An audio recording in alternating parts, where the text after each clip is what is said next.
Aneka ragam suku bangsa dan budaya di Indonesia merupakan warisan Nusantara yang menoreh gurat kisah masa lalu dalam mengukir sejarah dan membangun tanah air. Di video kali ini kita akan melihat sejarah kehidupan, sosial, peradaban, budaya, dan teknologi di Indonesia. Seperti apa keseruannya? Ikutin terus ya.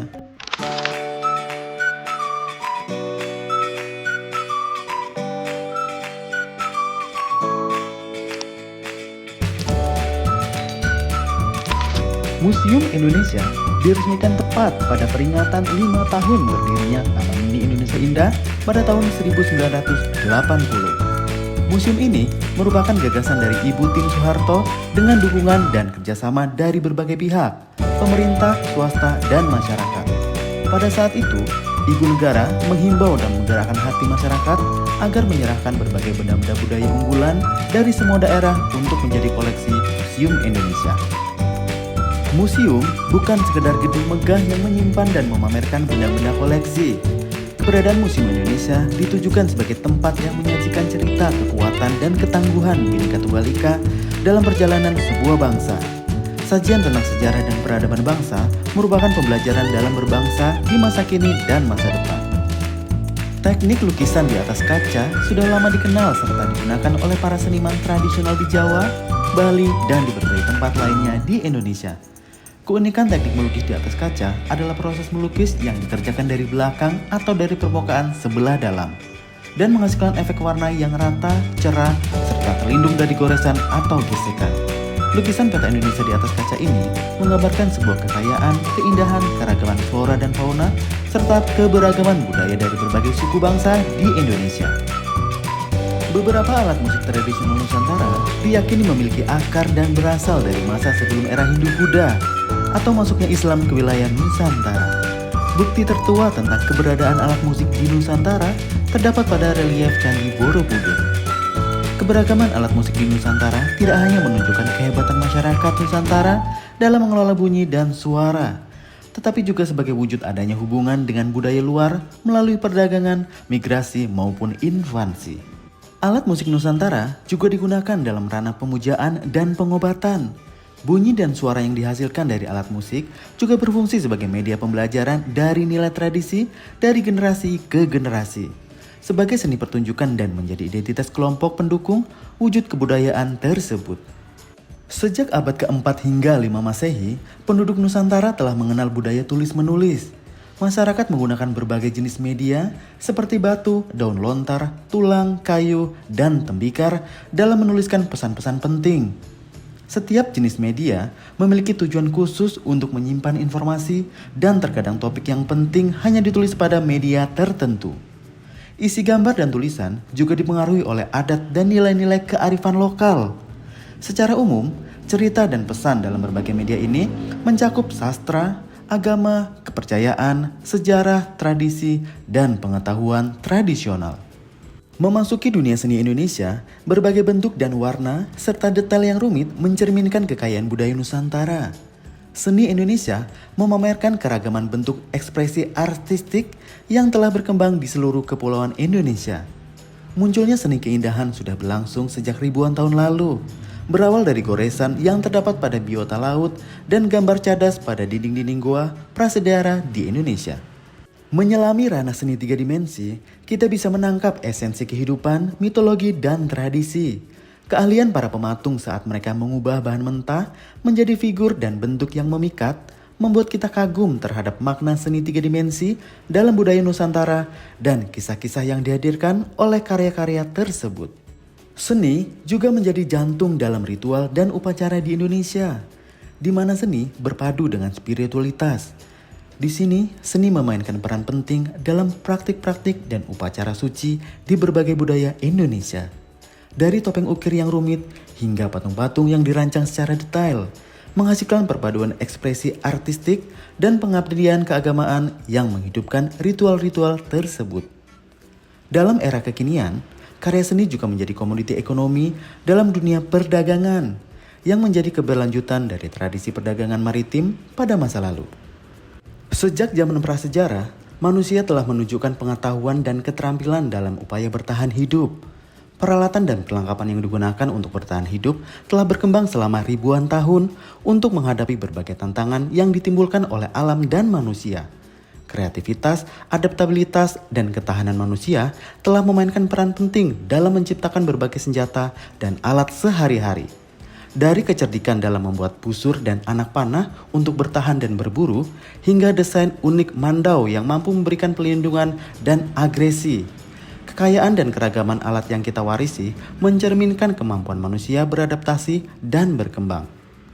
Kejeniusan dan kemampuan adaptasi manusia menjadi kunci dalam menciptakan beragam alat untuk bertahan hidup. Peralatan ini berperan penting dalam kehidupan sehari-hari. Dari penggunaan bahan batu untuk pemenuhan kebutuhan dasar hingga penyempurnaan alat masak perunggu dan penggabungan elemen estetik dalam tenong. Keberadaan alat-alat ini menegaskan cara manusia beradaptasi dengan lingkungannya dan setiap alat berkontribusi dalam tugas dan aktivitas rutinnya. Seiring berjalannya waktu, beberapa tradisi penggunaan dan pembuatan peralatan ini tetap bertahan dan diwariskan dari generasi ke generasi. Para pengrajin dan pewaris memainkan peran penting dalam melestarikan budaya warisan Indonesia. Pada awalnya, pakaian digunakan untuk melindungi manusia dari cuaca dan untuk menunjukkan kelompoknya. Manusia pada waktu itu menggunakan daun, rumput, kulit kayu, kulit hewan, dan serat alam sebagai bahan pakaian. Bukti sejarah menunjukkan bahwa manusia Nusantara telah menggunakan pakaian sejak zaman prasejarah, seperti tergambar di berbagai lukisan gua. Seiring berjalannya waktu, pakaian di Nusantara mengalami perubahan dan menghasilkan beragam busana adat. Busana adat menjadi identitas suku bangsa, menunjukkan status sosial, mencerminkan nilai-nilai filosofi maupun kepercayaan masyarakat pendukungnya. Perhiasan sudah dikenal manusia sejak masa prasejarah sebelum mereka mengenal tulisan. Perhiasan tidak hanya sekedar hiasan, tetapi juga mengandung makna mendalam dari setiap budaya. Keahlian tangan pengrajin Nusantara dalam membentuk kerang, batu, dan tulang, serta logam menjadi perhiasan merupakan karya seni yang menakjubkan. Ornamen-ornamen sederhana sampai yang rumit dikerjakan para pengrajin secara detail dan penuh makna. Perhiasan tradisional Nusantara memiliki keragaman yang tiada banding. Perhiasan dibuat untuk memperindah bagian-bagian tubuh manusia dari kepala, leher, dada, tangan, pinggang, hingga kaki. Selain keindahan, perhiasan juga menyimpan kekayaan nilai budaya bangsa Indonesia yang lestari dari masa lalu, masa kini, dan masa depan. Laut bagi bangsa Indonesia bagaikan ruang kehidupan yang tidak bisa lepas dari tradisi atau budaya laut. Budaya laut meliputi cara pandang, tradisi, adat istiadat, dan perilaku masyarakat yang tinggal di wilayah pesisir atau memiliki hubungan erat dengan laut. Tradisi berlayar sudah dilakukan oleh bangsa Nusantara sejak ribuan tahun lalu. Nenek moyang kita, bangsa Austronesia, telah mampu melintasi Samudra Pasifik dan Samudra Hindia dan menjangkau wilayah yang jauh seperti Pulau Paskah dan Madagaskar. Meskipun perahu layar bercadik biasanya hanya digunakan di perairan pantai, namun mereka mampu mengarungi samudra luas. Tradisi melaut, kegiatan ekonomi, pembuatan perahu dan kapal, serta ilmu pengetahuan dan kearifan membaca riak, gelombang, angin, dan bintang sudah dilakukan oleh nenek moyang kita sejak dahulu. Pengetahuan serta keterampilan dalam mengolah dan memanfaatkan sumber daya laut telah dicontohkan oleh nenek moyang kita secara bijaksana dan berkelanjutan serta memberikan inspirasi kita sebagai bangsa bahari. Budaya agraris melekat dalam pola kehidupan tradisional masyarakat Indonesia. Bertani merupakan kegiatan yang sudah ada sejak zaman nenek moyang kita bermigrasi ke Nusantara sebagai sumber mata pencaharian, subsistensi dalam mengolah dan memanfaatkan lahan. Ritual dan upacara adat mewarnai kegiatan pertanian masyarakat Indonesia sebagai bentuk penghormatan kepada Tuhan Yang Maha Kuasa seperti doa syukur, tanam benih, dan upacara panen. Pengetahuan dan kearifan lokal budaya agraris masyarakat Indonesia tampak dalam pemahaman mereka tentang pertanian. Hal ini terlihat dalam cara mereka memilih jenis tanaman yang tepat, sistem pengairan dan waktu tanam yang sesuai, teknik menjaga kesuburan tanah, dan pembuatan alat-alat yang sesuai dengan kebutuhan mereka. Pertanian juga menjadi ruang seni dan budaya masyarakat lokal, seperti adanya seni lukis, seni patung, seni musik, dan seni tari yang berkaitan dengan kehidupan bertani. Warisan berharga tentang nilai-nilai, bijak terhadap alam dan tradisi berlanjut dalam pertanian, merupakan titipan untuk generasi berikutnya. Bagi bangsa Indonesia, pertanian merupakan pondasi utama peradaban Nusantara. Karena melalui pertanian, kita menjalin hubungan antara manusia, tanah, dan alam semesta. Indonesia adalah sebuah negara yang terdiri dari ribuan pulau dengan ragam budaya yang kompleks serta memiliki sejarah yang sangat panjang.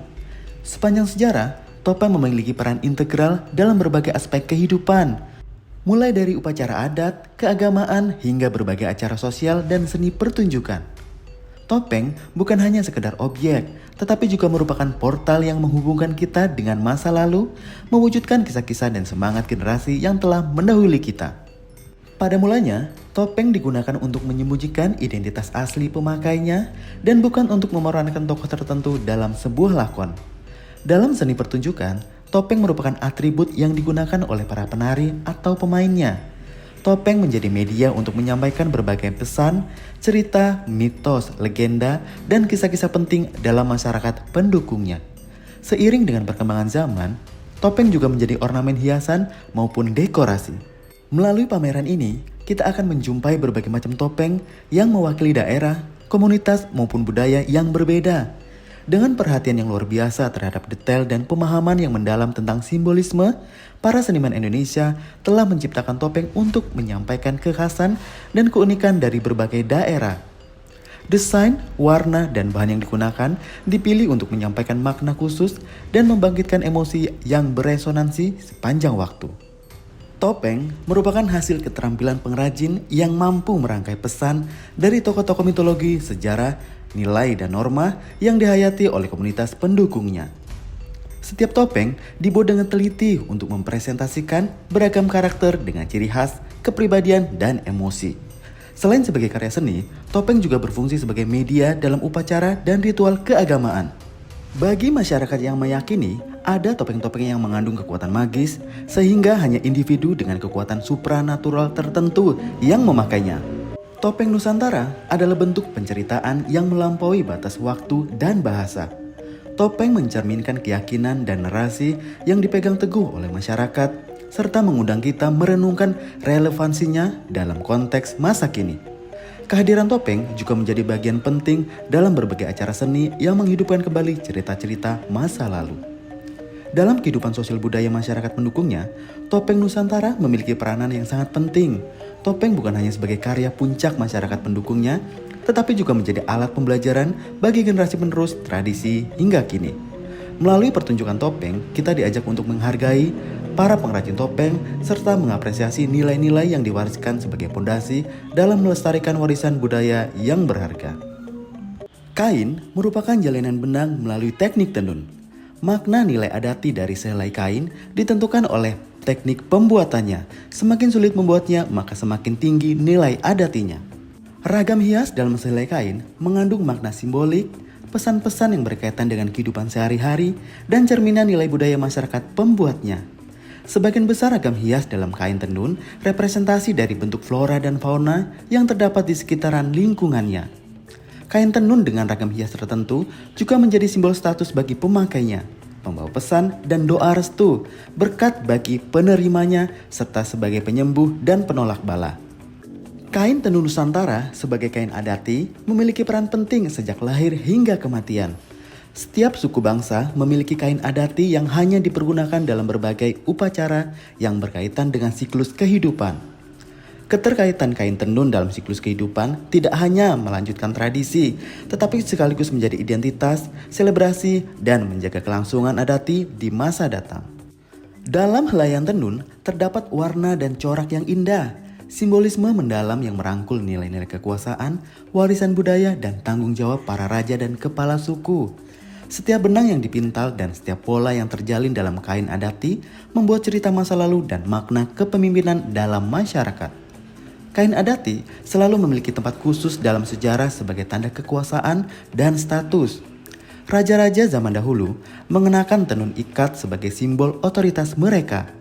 Sebagai pemimpin, memakai tenun ikat adalah cerminan warisan leluhur dan tanggung jawab kepemimpinan yang diemban. Kain adati dengan ragam hias tertentu hanya boleh dikenakan oleh para pemimpin dan bangsawan. Melalui kain adati, para pemimpin dan bangsawan perlu mengikat kembali untuk menghormati nilai-nilai lama sambil beradaptasi dengan tuntunan zaman modern. Ketika pemimpin mengenakan kain adati merupakan contoh laku untuk menggabungkan masa lalu dan masa kini. Para pemimpin dan bangsawan mengajak bangsa untuk berpikir dan bertindak sesuai dengan kekinian, tetapi tetap mengakar pada tradisi. Menelusuri perjalanan panjang manusia di Nusantara, kita telah menemukan sejarah teranyam di antara pulau-pulau yang indah. Perjalanan tersebut telah membentuk peradaban yang kaya dan beragam, serta mencerminkan jejak langkah manusia Nusantara dari masa lampau hingga saat ini. Letak yang strategis dan iklim tropisnya menjadikan Nusantara surga kehidupan yang menakjubkan dan sebagai tempat yang ideal untuk tumbuh dan berkembang. Anugerah ini memberikan kekayaan alam yang melimpah dan menciptakan daya tarik yang tak terbantahkan bagi berbagai kelompok manusia yang ingin menjelajahi Nusantara. Kedatangan manusia pertama, Homo erectus, Homo sapien, dan ras Austronesia telah membawa keanekaragaman baru yang merajut benang peradaban semakin kompleks dan kaya. Namun peradaban ini belum usai. Melalui perkembangan teknologi pelayaran dan perdagangan, berbagai ras dari berbagai belahan dunia menyusuri lautan untuk mencapai Nusantara sejak 2000 tahun yang lalu. Percampuran dari berbagai ras ini melahirkan keberagaman budaya dan pemahaman yang semakin dalam tentang makna kehidupan bersama di gugusan pulau ini. Rangkaian peristiwa ini yang membentuk peradaban bangsa Indonesia. Inilah jawaban atas pertanyaan mendasar tentang identitas dan kehadiran asal-usul kita. Itulah akhir dari kita mempelajari sejarah peradaban bangsa Indonesia di Museum Indonesia Taman Mini Indonesia Indah. Terus dukung channel Jalan Bareng Adisan dengan subscribe, like, dan komen agar channel Jalan Bareng Adisan bisa terus berkembang dan bisa memberikan informasi tentang berbagai tempat-tempat wisata, liburan, dan rekreasi lainnya. Selanjutnya mau Jalan Bareng Adisan kemana lagi ya? Tulis di komen.